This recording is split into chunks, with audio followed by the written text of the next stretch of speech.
My son forged my dead husband's will and thought I'd be too old to fight back. Greg's voice echoed in court. She's senile. She doesn't know what she's doing. But the judge had already seen the evidence. His wife, Leslie, rifling through my bedroom at 11:13 p.m. When the gavel dropped, he didn't blink. She ran. I stood up, calm, unshaken, finally seen. They wanted my house, my silence, my legacy. They got a reckoning. All right, before we dive into this crazy story, do me a favor, subscribe and tell us where you're watching from. Thanksgiving had always smelled like cinnamon and rosemary in this house. This year it smelled like dust and lemon cleaner. I set the table for 7, though I knew better. The dining room felt too large, the chandelier too bright, the silence too sharp. It was my first holiday alone since Harold passed last winter, and I wasn't sure whether to cry or just keep adjusting the napkin folds. I did neither. I kept moving. The stuffing stayed warm in the oven. The turkey sat golden and still under foil, like it was waiting for a family that had outgrown tradition. I checked the time. 4:27. They were supposed to be here at 3:30. Typical. When the front door finally opened at 4:42, it brought in cold wind and colder energy. Leslie breezed in first, wearing a fur-trimmed coat too expensive for someone who still owed me 3 months of utility reimbursements. She didn't look at me. "Smells nostalgic," she muttered.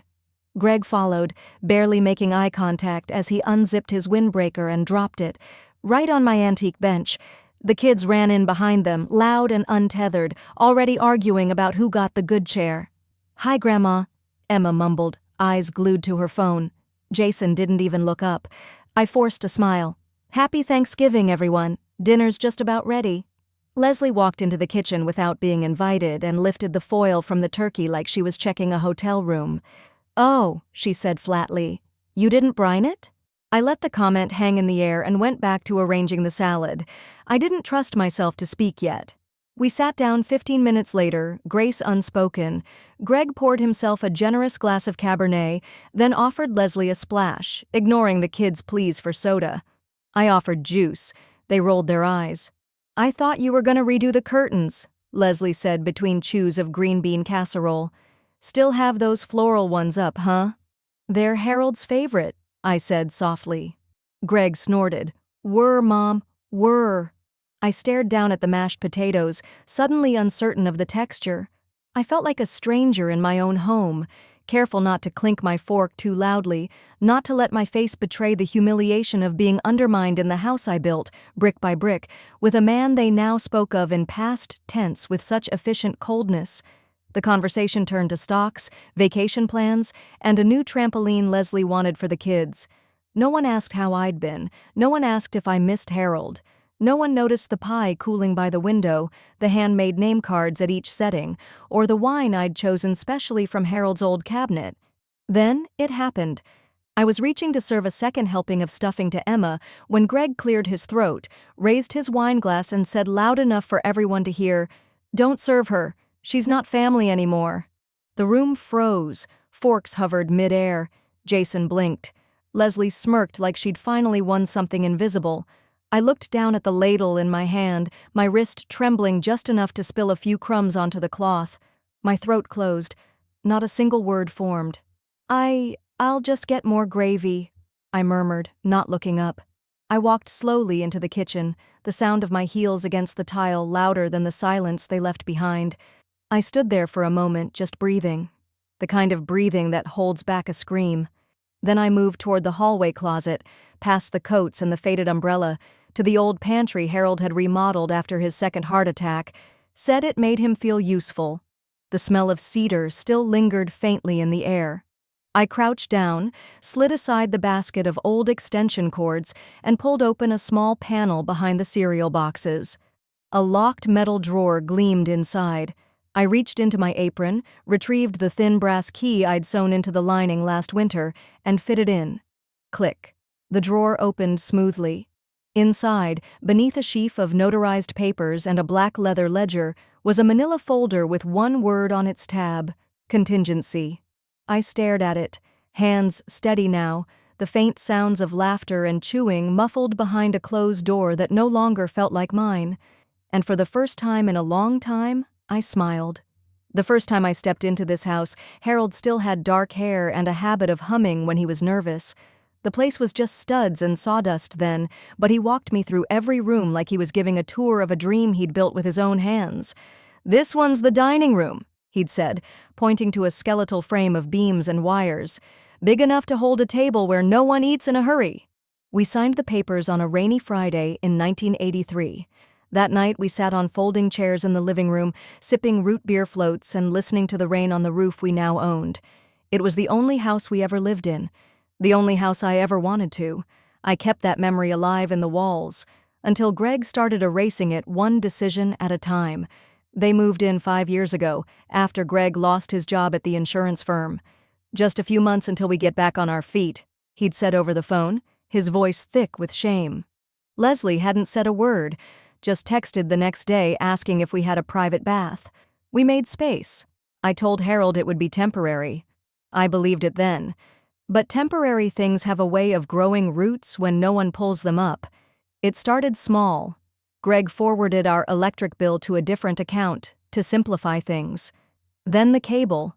Then the water. One day I opened a drawer in the kitchen and found all my utensils replaced with brushed steel ones Leslie said were more modern. My floral curtains disappeared.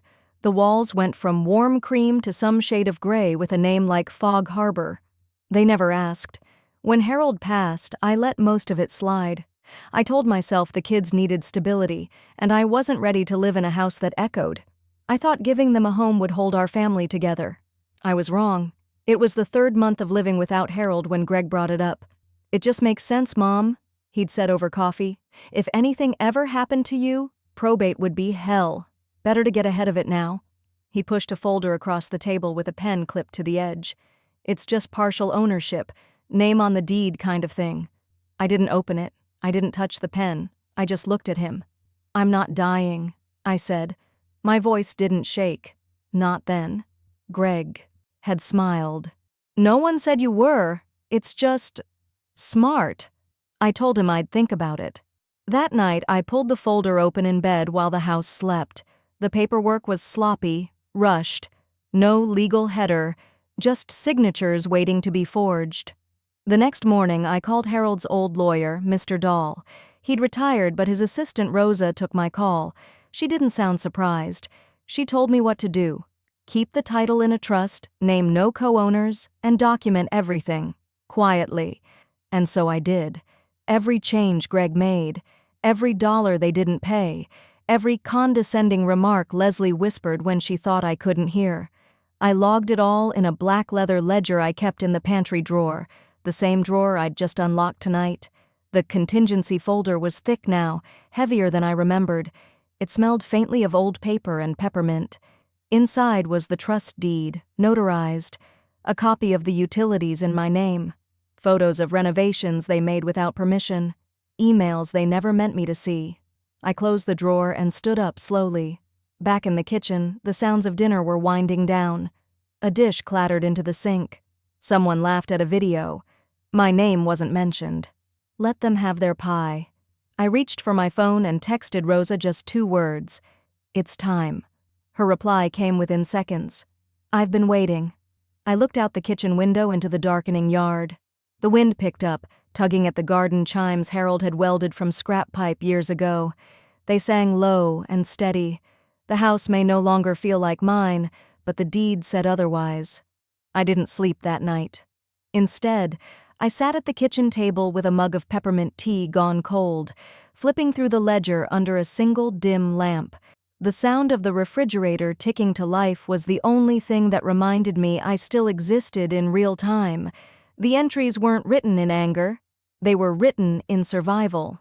May 2019. Greg takes over electric bill. Service name changed to G. Pierce without consent. September 2020. Leslie throws out Harold's antique lamp from guest room. Says, "Too depressing." January 2021. Heard Jason refer to me as the old woman who watches TV all day. Leslie laughed. Line after line, I wrote. Not to punish, but to remember, to not let the erosion of respect disguise itself as normal. By dawn, I had compiled it all into a single spreadsheet: utilities, food costs, repairs. Even the paint they used to erase the color from my walls had a line item. I printed 3 copies, stapled, labeled, folded once, neatly. At 8:15 a.m., Leslie wandered into the kitchen wearing one of my old cashmere cardigans. She opened the fridge and frowned. "You didn't go to the store yesterday?" "I did," I replied calmly, without looking up from my coffee. "Just not for you." She blinked, confused. "Okay." Her phone buzzed on the counter. She picked it up and scrolled, then froze. I'd blind copied her on the email to Greg. Subject: 30 days notice. The silence stretched. Finally, she laughed. "Oh wow, this is a real email? Marilyn, this has to be a joke." I turned to face her fully, elbows on the table, voice steady. "It's not." She stared at me for a beat too long, then called down the hall. "Greg, you need to see this. Your mother's lost it." He arrived seconds later, shirtless, red-faced, a half-toothbrushed mouth. "What the hell is this?" he barked, waving his phone. I slid the first spreadsheet across the table. "It's what you owe me. Rent, repairs, groceries, maintenance, interest included. And the 30 days begins today." Greg scoffed, then narrowed his eyes. "You're evicting us? Your own son?" I didn't blink. "Yes." He slammed his palm on the table, rattling the mug. "You're betraying your own blood." I picked up the second spreadsheet, held it in both hands, and tapped the last line. Total unpaid amount to date, $31,604.88. "Greg, you've taken advantage of me. You've treated this house like your asset, not your home, and now it's time for both of you to leave." He snatched the paper and tore it in half. "You don't get to decide that." "Actually," I said quietly, "the deed does." His eyes flicked to Leslie. She was no longer smirking. She was pale. "You're going to court with this?" he asked, voice rising. "If I have to," I replied. The third spreadsheet stayed untouched beside me, pristine and sealed in an envelope. "This isn't over," he hissed. "No," I said, my voice low and final. "It's just beginning." Greg stormed out. I heard the slam of the bathroom door. Leslie stood there for another moment, then, perhaps for the first time in her life, said nothing. I poured myself another cup of tea and watched the steam rise. The kitchen had never felt so quiet, so entirely mine. Upstairs, a door creaked. Emma shuffled down in fuzzy socks and paused in the hallway, rubbing her eyes. "Grandma?" I turned and softened my tone. "Morning, sweetheart. There's still pie." She smiled, then drifted toward the living room. I leaned back in my chair and opened my phone again. I had one more message to send. To Rosa. "They know now. Be ready." Her reply came minutes later. "Already drawing up the papers. Don't worry, I've got you." I placed my phone down gently and looked out the window again. The garden chimes were still singing, and for once no one else was trying to silence them. The old law office had moved above a coffee shop on Main. The stairs creaked under my boots, same as they had 20 years ago when I used to bring Harold sandwiches during his meetings with Mr. Dahl. But the door was new, sleek glass now, with etched lettering that read, "Rosa T. Villarreal, Legal Services and Estate Planning." She met me before I could knock. "About damn time," Rosa said, pulling me in for a hug. Her hair was grayer now, but the grip of her arms still had the same fierce protectiveness. "Sit." I made lemon bars. I exhaled as I settled into the leather chair across from her desk, placing the sealed envelope beside my purse. The warmth of her office smelled like citrus and printer toner, strangely comforting. "They know," I said. Rosa didn't flinch. She just opened a drawer and pulled out a thick red folder with a tab labeled Gregory Pierce, pending. "Then we get formal." We moved briskly through the steps. An affidavit confirming I was the sole property holder, eviction documentation under Pennsylvania tenancy law, and a statement of intent to escalate through court channels if they refused to vacate. She even pulled up the home trust file from when Harold and I had finalized it 15 years ago, our signatures side by side, Rosa's own initials notarized in the corner. "Greg has no legal standing here," she said, circling a clause with a pen. "He's bluffing, and badly." I nodded. "But he won't go quietly." Rosa leaned back, crossed her arms. "Number people like that rarely do. Be ready." I didn't answer. I just reached into my bag and slid over a folded sheet of paper. My new will, unsigned. "I want him out of everything," I said. "Not a dime, not a dish, not even my name." She studied me for a second, then nodded solemnly. "We'll amend it today." When I returned home that evening, the house was quieter than usual. Greg had taken the kids out for pizza, and Leslie had disappeared, likely sulking at a neighbor's. I used the empty hour wisely. From the back of my bedroom closet, behind a stack of winter coats, I pulled out the small black box I hadn't touched in years. Inside were 2 unused Wi-Fi cameras, still wrapped in plastic, and a small instruction manual that smelled like dry cardboard. Harold had bought them the year we had that break-in scare, but we'd never installed them.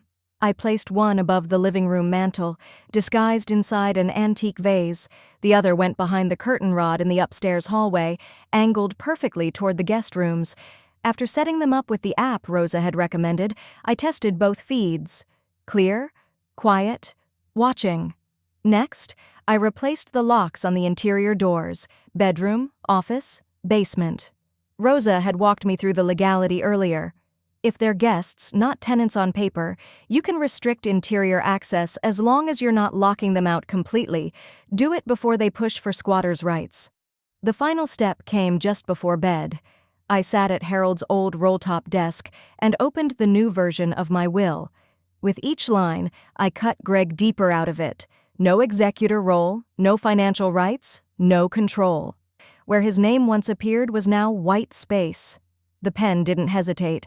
By the time I signed it, my hand was steady. Later that night, I lay in bed and watched the live camera feed on my phone screen. At 11:13 p.m., Leslie wandered into the living room in one of my silk robes. She opened the drawer in the TV stand, shuffled through the papers, and paused when she found a bank statement. She squinted, snapped a photo, then placed it back, crooked. She never looked up, but the camera didn't blink. I hit record, and just before I turned off the screen, a message from Rosa lit up at the top. "All filings submitted. Clock's ticking."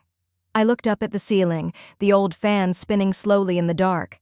Tick, tick, tick.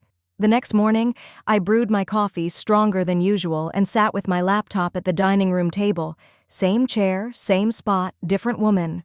I queued up the camera footage from the night before. At first it was nothing. The soft shuffle of the house settling into sleep, the faint hum of the furnace cycling on. Then, at 11:13 p.m., the living room camera flickered alive. Leslie, in my robe. Her movements were surgical, quick, rehearsed. She crouched by the credenza, pulled open drawers, and rifled through them like a raccoon with an agenda. She snapped a photo of a file I recognized instantly, an old bank statement Harold kept for sentimental reasons. She pocketed nothing, but it wasn't the first time I'd seen her treat my life like a scavenger hunt. I saved the clip and uploaded it to Rosa's secure drive. By noon, Greg had returned home and decided to play damage control. "I heard you changed your will," he said casually from the hallway, loud enough for me to hear from the kitchen. I didn't respond. He tried again. "Leslie says you've been paranoid lately, locking doors, installing cameras. That's not like you, Mom." Still nothing. I stirred my soup, let the silence stretch. Finally, he said it. "You know, Emma told me you forgot her birthday last year. You're slipping, Mom. We're worried." And there it was, the angle. I turned slowly. Emma was sick that week. We moved the celebration to the Saturday after. I bought her a pink guitar. Greg blinked. "Would someone with dementia remember that?" I asked. He gave a hollow chuckle and walked off. But later that day, the phone rang. It was my niece, Beth. "Aunt Marilyn, can I ask something?" Her voice was hesitant. "Greg's been calling. Says he's concerned about your memory, that you're not well." I sat down. "And what do you think, sweetheart?" "I think he's full of it," she said quickly. "But he asked if I'd support him getting power of attorney. Said it was precautionary. He mentioned mental decline. There it was again. Closer now. I thanked her, then called my doctor's office. By Thursday, I had a cognitive assessment booked. By the following Monday, I'd passed every test they threw at me. Memory recall, problem solving, spatial reasoning. The nurse even complimented my penmanship. Rosa notarized the results herself and added them to the file. Then I sent out a letter, signed, sealed, official, stating that no individual, relative or otherwise, had any legal right to view or manage my personal records. Copies went to the doctor, the bank, the court clerk, and Rosa. It wasn't just a wall, it was a fortress. But Greg wasn't done. Rosa called the next morning. "You sitting down?" she asked. I was already bracing. "He filed something last week, a petition. Claims you're medically unfit to manage your estate." My throat tightened. "He filed it where?" "County clerk's office. It wasn't submitted through a judge yet. Looks like he's shopping around for someone willing to back it." I squeezed the edge of the counter until my knuckles went white. "Did he include evidence?" "Mostly hearsay, no medical paperwork, but here's where it gets worse." Rosa's voice shifted, tight, professional. "We flagged something odd on the home title log. There was a refinance application submitted last month using your name." I blinked. "What? Your full name, your social, your address, digital signature. It bounced back because the trust blocked it." I stared at the phone like it might split in two. "Greg tried to refinance the house behind your back. If the trust hadn't stopped it, he could have taken out a second mortgage in your name and drained the equity." My voice was a whisper. "That's fraud. Felony-level fraud," Rosa confirmed. "I already pulled the digital trail. He used a public notary license that was revoked in 2017. This wasn't a mistake. It was a setup." The walls of the kitchen seemed to tilt for a moment. Not from fear, but from clarity. He wasn't just trying to oust me. He was trying to steal everything Harold and I had built. I looked across the room to the fireplace Harold had bricked himself, where Greg's muddy boots had scuffed the hearth just last week. I walked over and stared down at them. This wasn't about boundaries anymore. It was about war. And I had just found his first real weapon. The sheriff's office smelled like printer ink and coffee gone stale.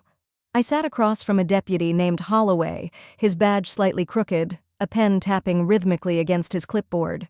"You said it was attempted mortgage fraud?" he asked, flipping through the documents Rosa had prepared.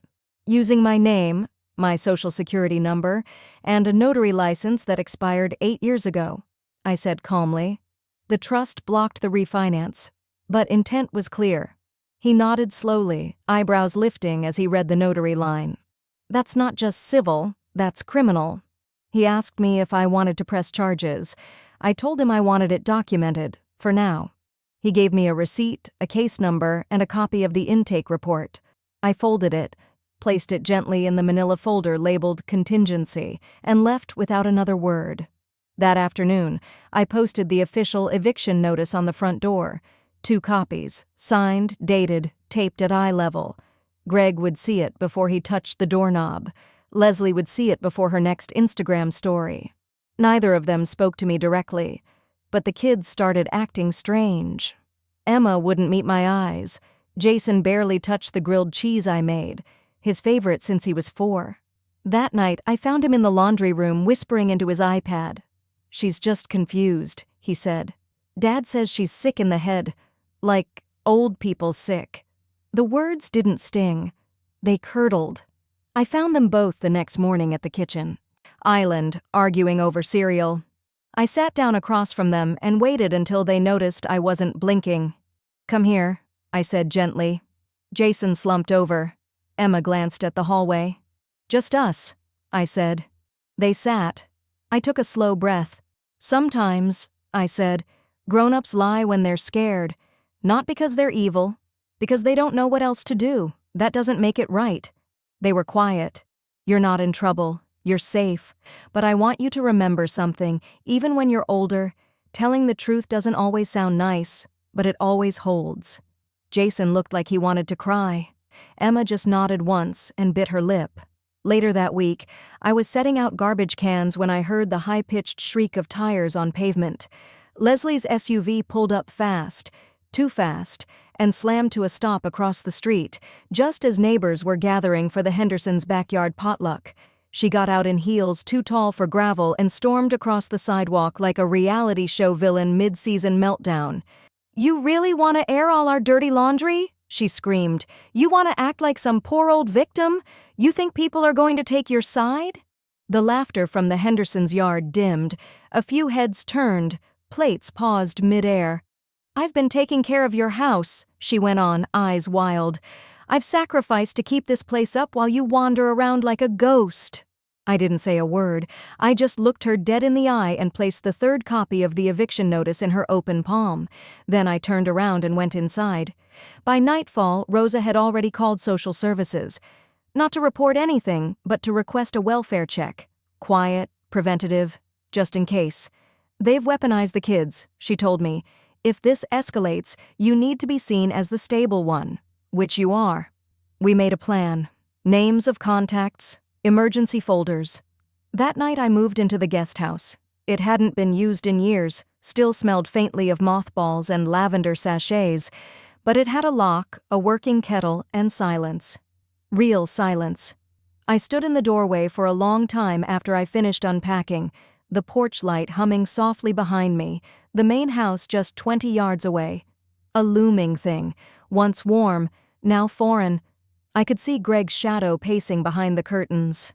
Leslie's voice rang faintly through an open window, sharp and spiraling. The house had become a battlefield, but I was no longer standing in the line of fire. I was watching from higher ground. And Rosa had just texted one sentence. "They filed a counterclaim today. You'll want to see it." The courtroom smelled faintly of pine cleaner and desperation. Greg sat at the defendant's table alone, hunched over a stack of papers he didn't understand, and a spiral notebook filled with what looked like bullet points scribbled in red ink. No attorney, just a borrowed suit that still had the Macy's return tag dangling beneath the left cuff. Leslie sat behind him, lips tight, blouse buttoned too high, her version of humility, but the gloss on her lips still shimmered like she thought a camera might find her. Across the aisle, I sat beside Rosa and Mr. Tiernan, the litigation attorney she'd brought in from Harrisburg, calm, ready, wearing Harold's favorite brooch on my lapel like armor. The judge, Honorable Myra Kessler, entered with a presence that silenced the wood-paneled room in an instant. She adjusted her glasses and glanced once at the file in front of her. "Let's begin," she said. "Mr. Pierce, I see you're representing yourself?" Greg stood abruptly. "Yes, Your Honor. I don't need a lawyer to defend myself against my own mother." A few eyebrows lifted across the gallery. Kessler didn't flinch. Tiernan stood, buttoned his jacket, and began. He was surgical. He presented documentation, digital logs, copies of the forged refinance application, notarization discrepancies. Then came the footage of Leslie rifling through my drawers, and finally, the spreadsheet of unpaid bills, property damage, verbal incidents logged by date and time, one exhibit after another. Neat. I watched the weight of it settle over Greg's shoulders like wet concrete. Greg's rebuttal came down to character assassination and tantrums. "She's unstable," he said. "Paranoid. She thinks everyone's out to get her. She's been talking to herself in the kitchen. She's forgotten birthdays, names. She passed a full cognitive exam 3 weeks ago," Rosa said without looking up. "Objection," Greg yelled, though no one had said anything objectionable. "She's manipulating the system." Kessler peered at him over the rim of her glasses. "You'll need to be more specific than that." Greg's face turned a shade redder. "She changed her will to punish us. She's turning the grandkids against us." Tiernan calmly pushed forward a photo, Leslie's social media post from the night after the confrontation, showing a bottle of wine and the caption, "Cheers to the old bat finally cracking." Kessler tilted her head. "Charming." Then came Leslie's turn. She tried to sound polished, diplomatic, but the cracks were already spidering through the paint. "We've only ever tried to help Marilyn," she began. "We moved in to support her. She's been lonely since Harold passed." Tiernan leaned forward. "Do you recall saying, and I quote, 'You want to act like some poor old victim?' during a neighborhood gathering on September 22nd? Leslie's eyes flicked sideways.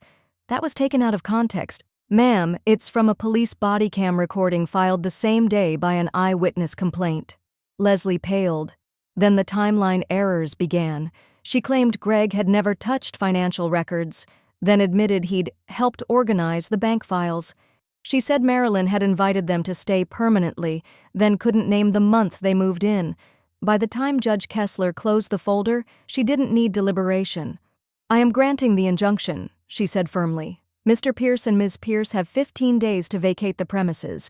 Any interference with Ms. Pierce's property or attempts at financial manipulation will result in contempt charges and possible criminal proceedings. Greg opened his mouth to speak, but Kessler cut him off with a raised hand. This is not a sitcom, Mr. Pierce. This is a courtroom. You may sit down. The gavel cracked once. Sharp. Final. I rose slowly, my spine straighter than it had been in months. Rosa touched my arm as we exited the aisle. At the door, I glanced back once. Leslie's head was in her hands. Greg sat stunned, blinking like he couldn't figure out what just happened. Outside in the parking lot, Rosa lit a cigarette, though she hadn't smoked in years. You didn't just win, she said, exhaling. You broke their whole act. I didn't smile. Not yet. But I did nod. A breeze kicked up, brisk, autumn-scented, unmistakably Pennsylvania.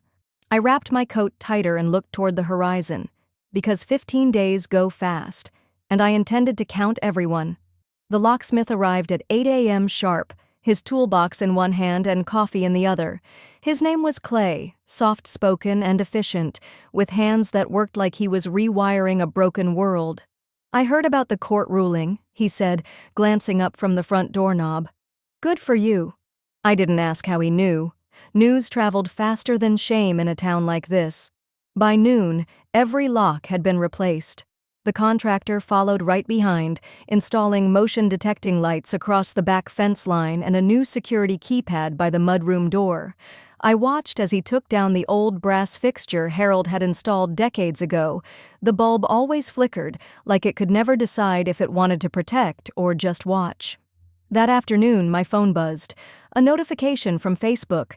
Leslie Pierce is live. I didn't click it, but I didn't need to.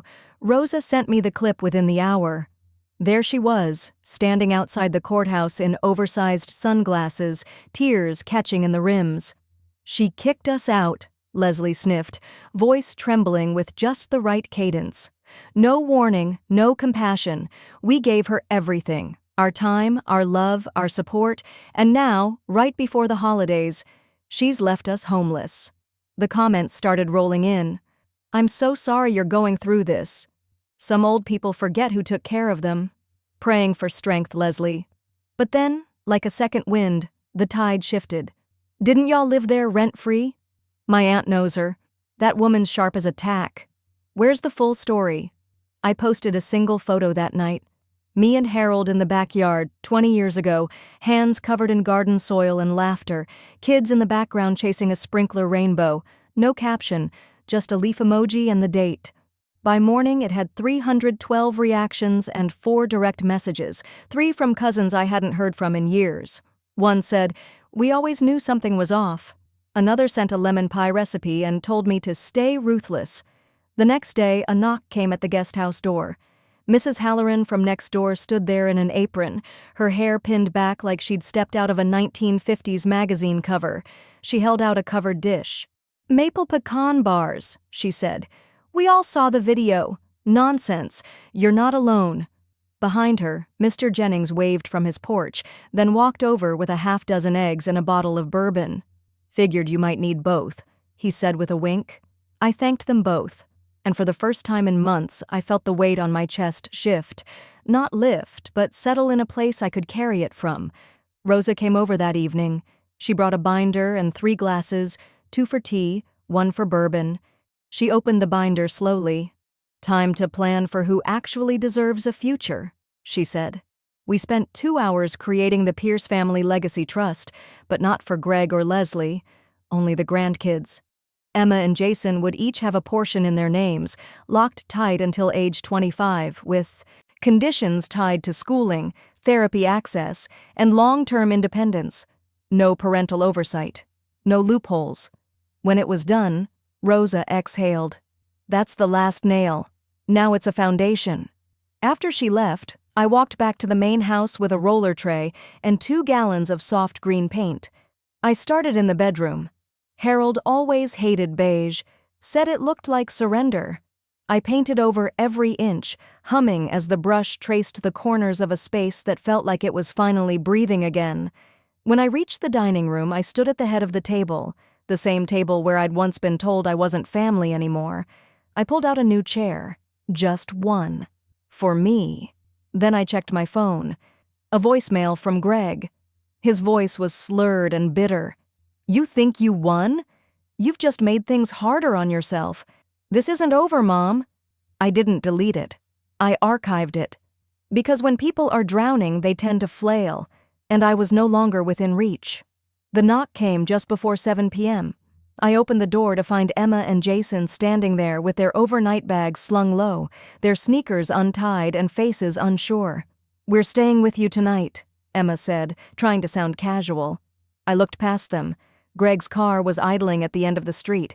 He didn't get out, didn't wave, just flicked the headlights once and pulled away. Jason walked in first. They're fighting again, he mumbled, dropping his bag in the entryway. Emma followed, tugging her sleeves over her palms. They said they're at the hotel, but we don't know which one. She wouldn't meet my eyes. I closed the door behind them, turned the bolt slowly. Come on, I said. I'll make cocoa.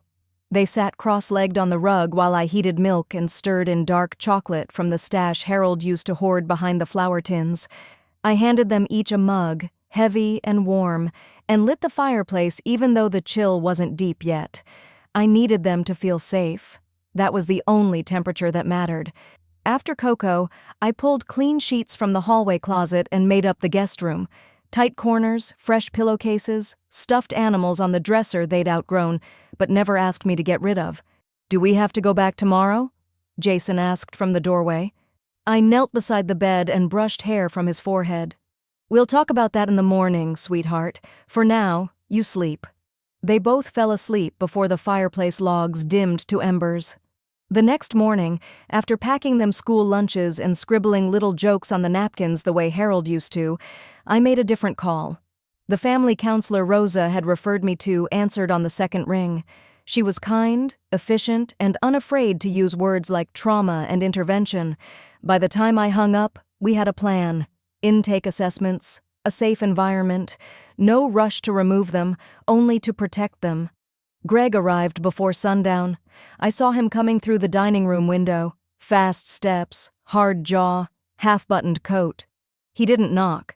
You have no right, he snapped, barging through the side entrance like a man who still believed this was his house. I didn't flinch. They're my kids, he said. You don't get to decide where they live. They're here because they feel safer here, I replied. He looked around like he might knock something off a shelf. You're poisoning them against us. No, I said. I'm doing what I should have done the minute you stopped being their parent and started being their problem. I swear, Mom. Careful, I said, not raising my voice.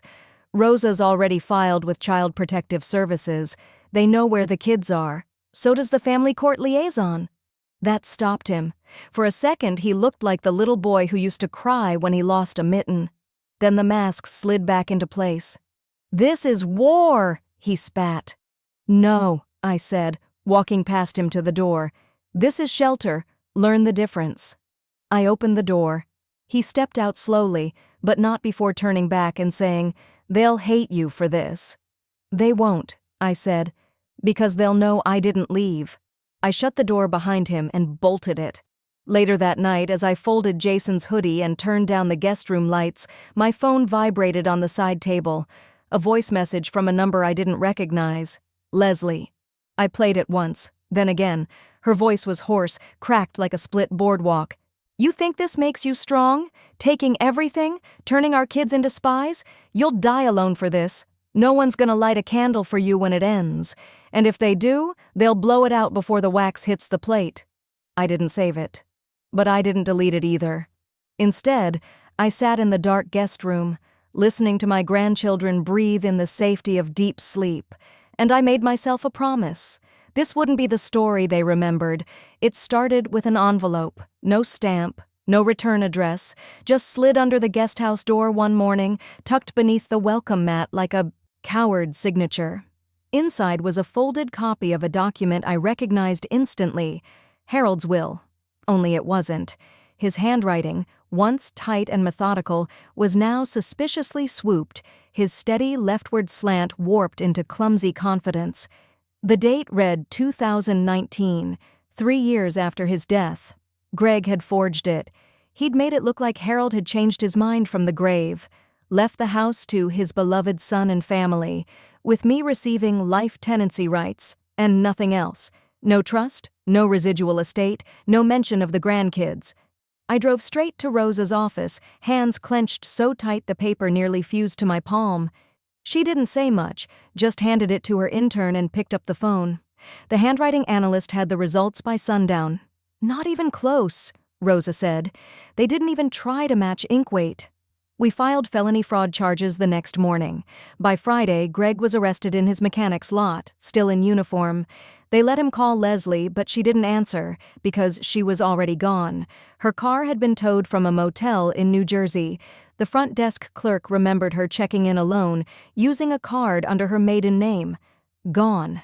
Like vapor. Like the truth had finally found her, and she didn't want to watch it arrive. The kids didn't ask questions when the officers came to check on them. They just watched quietly from the porch as the cruiser rolled away with their father inside. That night, I tucked them in early. Emma asked if they'd have to change schools. Jason asked if his dad was coming back. I didn't lie. "I don't know yet," I said, "but you're staying here for now. That part I can promise." Monday morning, the custody paperwork came through. Temporary guardianship granted to Marilyn Pierce, maternal grandmother. Emergency ruling.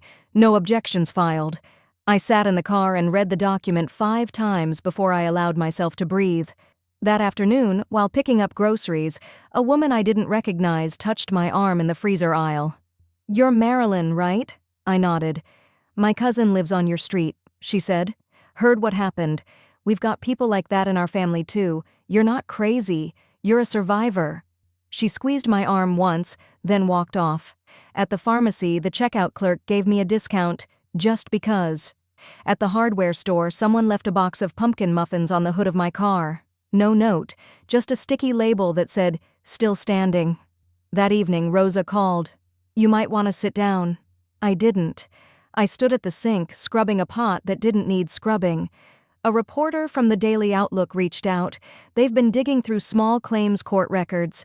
Guess who shows up 6 times in 2 counties under variations of the last name Pierce? I turned off the tap. "Greg and Leslie?" "Gregory Allen." "Leslie Ward." Same people, same M.O. elderly relatives. Power of attorney filings, all dropped before conviction. Until now. She paused. "They ran this play before. You were just the first one to fight back and win." I felt something strange inside me, not anger, not even grief, just relief that I hadn't imagined it all, that the cracks I'd been stepping over weren't mine. "Will they go public?" I asked. "They're vetting it," Rosa said. "But they want to talk to you." I looked out the kitchen window where Emma and Jason were kicking a soccer ball on the lawn, laughing, yelling, fighting over goal lines that didn't exist. They were home. They were healing. "Let them reach out," I said. "I've got time." Rosa hesitated. "You sure?" I nodded. People should know what survival looks like. That night, I opened the bottom drawer of Harold's desk and pulled out the last of the family photo albums. One by one, I slid in new photos. Not of Greg, not of Leslie, but of Emma building a leaf pile, of Jason painting birdhouses on the porch, and of me, standing between them, arms wide, head high. My phone buzzed, a new message. "Unknown number. We saw your name in the docket. Would love to hear your story. Riley Grant, investigative reporter, The Daily Outlook." I didn't respond.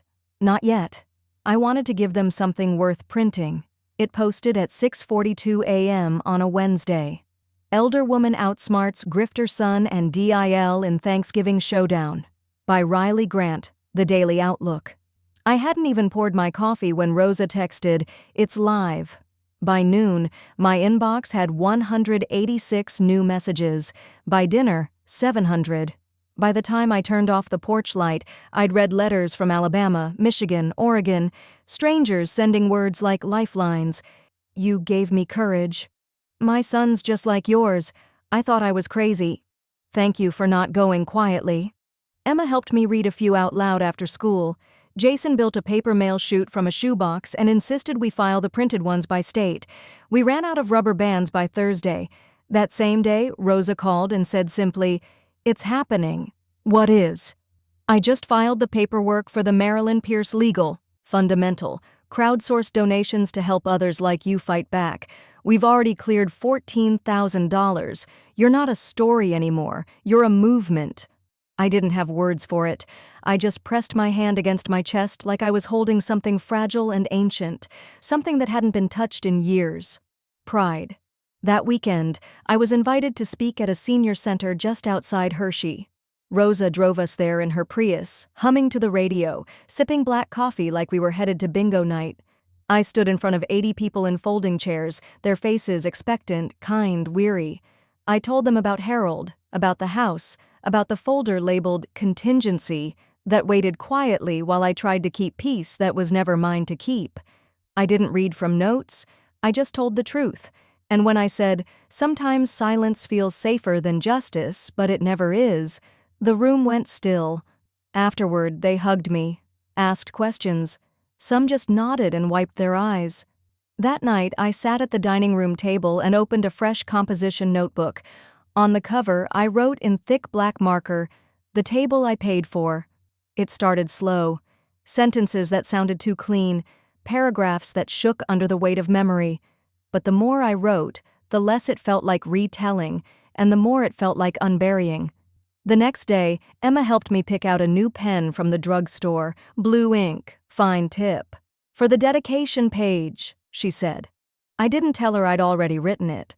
For those who stayed standing when no one clapped. Meanwhile, the house had changed, not just in color or locks, but in frequency. The kids laughed more, slept longer. Emma sang in the shower again. Jason left his socks everywhere like that meant he belonged. One night after dinner, I found them drawing each other's silhouettes on the back patio using a flashlight and butcher paper. I stood at the kitchen sink and watched them until the sun bowed out, but the peace didn't last long. Monday morning, a sheriff's deputy pulled up out front while we were packing lunches. Greg had been rearrested, breach of bail. He'd tried to contact Emma through a fake Instagram account, posing as a classmate. The school flagged it during a routine check for inappropriate messages. When they matched the IP to a motel in Scranton, the officers didn't even need a warrant. He was still on pretrial watch. This time, no one came to bail him out, not even Leslie. I waited until the kids were dropped off before I sat alone in the guest house with the printout from the article open on the table.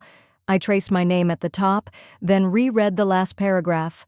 Sometimes justice looks like a courtroom, but sometimes it's just a woman reclaiming the chair she was told to leave behind. I folded it slowly, slid it into the ledger where it all began. Then I picked up my pen and wrote 3 new words on the first page of my manuscript. Chapter 1. Dessert. The envelope was cream-colored, hand-addressed, and smelled faintly of lemon balm. The kind of stationery people reserve for thank-you notes and wedding regrets. Inside was a single-page letter, written in looping script that tried too hard to appear sincere. "Marilyn, I've had time to reflect on everything. We all made mistakes. I know I've hurt you, and I truly regret how things escalated. I'm asking, not for forgiveness, but for understanding, for the kids, for the family. People get lost sometimes. I hope we can find our way back. Leslie." No return address, no apology, just strategy dressed as softness. I read it once, then again, the second time slower, watching for the spaces where honesty should have lived and didn't. There was no mention of the fake will, no admission about the surveillance footage, no acknowledgement of the voicemail that threatened to blow out my candle before the wax could hit the plate. Just a polite, calculated rewrite of a story I wasn't going to co-sign. I didn't respond. I didn't shred it either. I slipped it into the drawer beside Greg's old voicemail. Evidence, not memory. That afternoon, Rosa called from her office. "She's still dancing with fraud," she said. "Leslie?" "Yeah. Tried to access Greg's frozen accounts using an expired power of attorney form from 2018. Outdated signature, different address. Flagged immediately." "What was she after?" "Bail money, I'd guess, or maybe just leverage. Either way, she's not backing down, just shifting tactics." I didn't sigh. I didn't swear. I simply opened my financial records and called the bank. "I want a full lockout," I said. "No contact. No inquiries. If my name pops up beside hers, I want a call before the cursor even blinks." The bank manager, bless her, understood immediately. That night, I sat down with Rosa and amended my will one final time. Not revised. Amended. Ironclad exclusions. Legal phrasing that left no room for empathy or erosion. Greg and Leslie's names weren't just omitted, they were disqualified. "The only thing they inherit is distance," I said quietly as I initialed each page. Rosa poured 2 fingers of bourbon into my tea. "Two endings that end," she said. Later that week, she hosted a dinner in my honor, just 10 of us. Neighbors, quiet allies, the clerk from the county office who'd filed my injunction with a smile like she'd been waiting her whole life to do it. We ate stew and cornbread and apple crisp from scratch. The table felt warm again, like it remembered how to hold joy without apology. Halfway through dessert, Rosa tapped her glass and cleared her throat. "She won't say it herself, so I will," she said. "This woman didn't just get her house back, she got her name back, her dignity, and she left a breadcrumb trail for the rest of us to follow." The group clinked glasses. I stood. My voice didn't shake this time. "Family isn't who you raise," I said, lifting my cup. "It's who rises with you." The room went still for half a second, then broke into murmured cheers. Later, after the last guest had gone and the house had returned to its post-celebration hush, I walked into the guest room and tucked the kids in. Jason rolled over and whispered, "Did you have fun?" "I did," I said. "Did you?" He nodded and yawned. "This house feels better now. Less scared." I kissed his forehead. I didn't say it aloud, but I felt it too. And just as I turned off the light, my phone lit up on the hallway table. Unknown number voicemail. I didn't press play, not yet, but I watched it blink, and I knew in my bones. The past wasn't finished with me, not until I chose how it ended. It was the 3rd Tuesday of the month. Clear skies, cold air, no room for theatrics. Family court was quieter than the criminal building. No metal detectors, no bailiffs looming at every corner, just tissue boxes on every bench and a kind of hushed grief that lingered like perfume in an old church. Leslie sat 2 rows ahead, her hair darker than I remembered. Dyed or died out, I couldn't tell. Her hands twisted in her lap like she wanted them to speak for her. Her outfit was subdued, her face carefully pale. She wore sorrow like a scarf, obvious, temporary. Across from her, I sat beside Rosa, who had dressed sharp as ever in navy slacks and a statement necklace that looked like it could file paperwork on its own. Greg wasn't present, still remanded, still silent. Leslie stood when called. Her lawyer, a man with a too-tight tie and an air of forced sympathy, guided her gently to the table. "Your Honor," he began, "my client is not here to contest the existing custody, only to request visitation. Supervised if needed. She believes a mother's bond is sacred and wants only what's best for the children." Leslie dabbed at the corner of her eyes, though no tear had yet landed. The judge, a tall woman with silver hair and tortoiseshell glasses, glanced over her file. "And the children?" she asked. "Have they expressed any wishes?" The courtroom door opened. Emma and Jason entered with the child advocate, both dressed neatly, hair brushed, shoes matching. Emma clutched a soft canvas journal to her chest like a shield. Jason had drawn a smiley face on his folder in pencil. They were taken into chambers. 15 minutes passed, then 20. When they returned, their shoulders were squared. The judge nodded once. "Thank you, Emma and Jason." Leslie smiled at them as they walked by. Neither child returned it. When the judge spoke again, it wasn't loud, but it didn't need to be. Based on the interviews and submitted documentation, it is this court's opinion that the children are currently safest, most stable, and emotionally supported under the guardianship of their maternal grandmother, Marilyn Pierce. She turned a page. Full custody is granted to Ms. Pierce. No visitation will be awarded to the biological mother at this time. Leslie gasped audibly. A choked sob escaped before she slapped a hand over her mouth. Her lawyer reached out, but she shook him off and stood, shaking, lips trembling, mascara beginning to bloom. "She turned them against me," Leslie cried. She's old. She's rewriting everything." The judge simply tapped her gavel. "This hearing is over." As we stood to leave, Leslie's voice followed me down the aisle. "I loved them. I loved him." I didn't turn around, because real love never needs a courtroom to make its case. That afternoon, I picked the kids up from school early and brought them home to cinnamon toast and apple slices. We sat around the kitchen table with construction paper and started drawing a new family tree. No pressure to include anyone who hadn't earned a branch. Emma drew me in the center. Jason gave me a crown. That evening, I made a decision. I emailed the counselor. We'd homeschool temporarily, just until the spring. They needed time to settle, time to heal in a house that no longer asked them to flinch. It felt good to rewrite a schedule on our own terms. The next morning, a package arrived by courier. No postage, no delay. Inside was a thick envelope, printed on linen cardstock. "Dear Ms. Pierce, we read your story. We believe in its importance. We would be honored to offer you a publishing contract for your memoir, The Table I Paid For." Warmly, Louisa Beckman, Gray and Shore Publishing attached, was a mock-up of the cover. A weathered table under soft light, an empty chair pulled out. I stared at it until the corners of my eyes stung. Then I forwarded it to Rosa. "Agent?" I wrote. Seconds later she replied, "I've been waiting for you to ask." That night, I opened my manuscript again, ran my hand over the title page. This time, I wasn't writing to remember. I was writing to leave nothing out. The house smelled like rosemary and citrus and the kind of bread that insists you take off your shoes before entering. It was the first Thanksgiving in a long time that didn't come with an undercurrent of dread. No forced smiles, no veiled comments, no performances. Just 4 chairs around a newly refinished oak table, sanded by Jason, stained by Emma, sealed by me. I had set the good plates, the linen napkins, even the little place cards with gold trim Emma had insisted on making, one for each of us. Rosa's said, "Attorney at law and pumpkin pie expert." Jason's said, "Goalkeeper and gravy destroyer."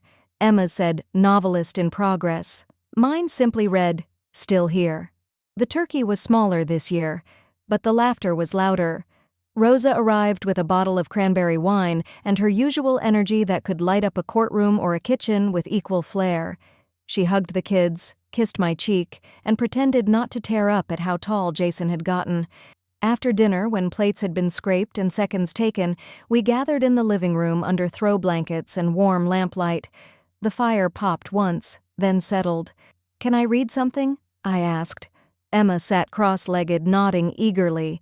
Jason curled beside her with a bowl of whipped cream and no pie. I opened the manuscript. Chapter 17. Sometimes survival isn't loud, it doesn't announce itself, it just shows up every day, sober, tired, but still trying. Sometimes survival is watching the door and choosing not to answer. Sometimes it's making cocoa for children who no longer believe in heroes and showing them what one looks like anyway. When I looked up, Rosa had her hand on her heart. The kids were quiet, but not the kind of quiet that asked for anything, just the kind that held something. Jason spoke first. "I'm thankful for turkey legs," he said solemnly, "and for Gran letting me paint the birdhouse without rules." Emma leaned her head on my shoulder. "I'm thankful we don't have to pretend anymore." Rosa raised her glass. "I'm thankful the truth came with paperwork." We laughed. And then Rosa pulled a flat, wrapped rectangle from her bag. "Here," she said, "you deserve this more than I deserve cholesterol meds." Inside the paper was a framed copy of the original article. The headline crisp and proud. "Elder woman outsmarts grifter son and DIL in Thanksgiving showdown." The Daily Outlook. I stared at it, then at her. You kept it? I asked. I had it matted the same day it ran, she said. Figured you'd either want to hang it or burn it. Either way, it deserved a frame. I placed it gently on the mantel, right where Harold's Navy photo used to hang. I've got something for you too, I said. She raised an eyebrow. I handed her a manila folder with a gold seal on the flap. She opened it, scanned the first page, then blinked. You donated the house? She said, reading faster now. Marilyn, this is a full deed transfer. I nodded. To the Pennsylvania Network for Elder Justice, it becomes a shelter, a rotating residency, for women like me. The guest house stays operational. My royalties will fund the first 5 years of operating costs. She sat back, stunned. This place was never just bricks, I said. It was a promise. And a promise should outlive the people who broke it. Rosa didn't say anything for a while, just looked around the room, the fresh paint, the mended curtains, the old fireplace that no longer smoked. You're really doing it, she whispered. You're making it bigger than survival. I smiled and refolded the letter. Survival's just the beginning, I said. Outside, the wind began to rise. Leaves scattered down the stone path, catching light from the porch lamp. And upstairs, the kids had begun to sing. Something off-key, something joyful. I walked into the hallway and stood by the stairs, listening to their voices echo softly down the railing. Then I looked at the dining room again, set, cleared, warm. A table for 4, but built by 1. The ceremony was held in a refurbished theater downtown, mahogany seats, velvet drapes, and a stage that smelled faintly of lemon oil and spotlight heat. I hadn't worn heels in over a year, but Rosa insisted. They don't clap for orthopedic flats, she'd said, smirking as she handed me a pair of low black pumps that looked more courtroom than catwalk. The award was glass, shaped like a flame, oddly fitting, and my name was etched with a weight that felt earned now. Marilyn Pierce, Advocate of the Year, Pennsylvania Elder Justice Network. As I stepped up to the podium, I caught Jason giving me a double thumbs up from the 3rd row. Emma was filming with Rosa's phone, her hands steady, her eyes bright. The crowd hushed. I took a breath that went all the way down. Good evening, I began, voice steady. I never thought I'd stand on a stage because I survived my own family. A ripple of laughter, soft, understanding. I was betrayed by the people I loved most, manipulated, nearly erased. And for a while, I believed that staying silent would make it stop, but silence doesn't save you. It just teaches your enemies how deep to cut. Heads nodded. A few hands clutched tissue. I didn't want revenge, I continued. I wanted peace. I wanted the table I paid for to hold joy again, and I wanted to make sure no one else felt alone in the dark, wondering if maybe they deserved the hurt. I looked down at the 1st row where the local DA sat beside the director of the shelter, now housed in my former living room. You don't have to stay small to be safe, I said, and you don't need to ask permission to survive. The standing ovation came slow, then surged like a wave. People clapped with their whole palms. People stood who looked like they hadn't stood in months. Afterward, Rosa squeezed my hand. That, she said, was the sound of the system blinking first. 2 weeks later, the book hit the regional bestseller lists. The table I paid for sat between a cookbook and a true crime paperback at the local bookstore. We signed a few copies that weekend, Emma beside me with a silver marker, adding hearts to anyone who asked for a dedication. At home, the kids had started calling me Mom Mar. At first, I thought it was a joke. Jason said it like a superhero name. But then Emma used it without thinking when she introduced me to her new counselor. This is my Mom Mar, she said. She's who kept us. That night, I walked past the old pantry door, the same one where I once kept the folder labeled Contingency. I paused, opened it. Just flour, canned peaches, and 3 jars of raspberry jam Jason had labeled Do Not Eat until July. No files, no fear. The house was clean in a way Windex could never touch. Later that evening, after the kids had gone to bed and Rosa had driven off humming Motown in the driveway, I lit a candle on the mantel. One of Harold's old favorites, vanilla, with a whisper of bourbon. I cut a single slice of the lemon chess pie I'd made that morning, placed it on the side table, and sat down in the soft chair by the fire. I didn't cry. I didn't shake. I just sat in the fullness of it, quiet, whole, sovereign. As the flame flickered and the pie cooled, I thought of everything that had been stolen, everything reclaimed, and everything still waiting to bloom. This year, I served peace for dessert, and I didn't need anyone's permission.